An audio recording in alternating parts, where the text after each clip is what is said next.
Les fonds européens ont connu des périodes différentes dans leur conception philosophique.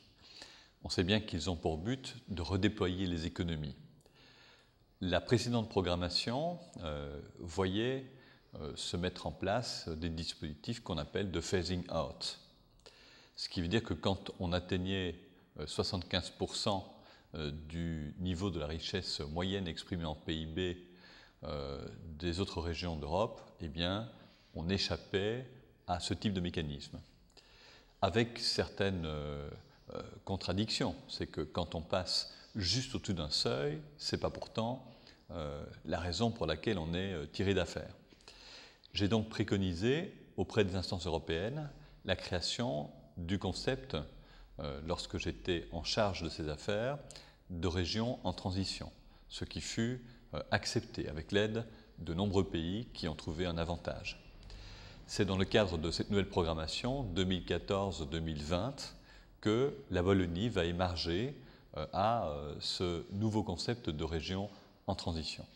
L'Europe et la Commission ont voulu effectivement que l'on poursuive l'investissement dans des domaines, notamment pérennisant et créant une durabilité en matière de développement économique et de croissance. C'est ainsi que l'innovation est évidemment la pierre angulaire de cette politique. Alors, Multitel a été un des leviers par lesquels on a pu porter des projets par les fonds européens, cofinancés également par un apport privé et public.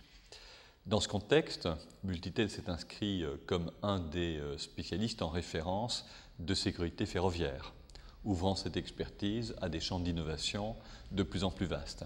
On sait qu'avec la libéralisation du rail se sont posés des problèmes dans ce domaine. Les solutions techniques et l'expertise de Multitel est devenue aujourd'hui un référent.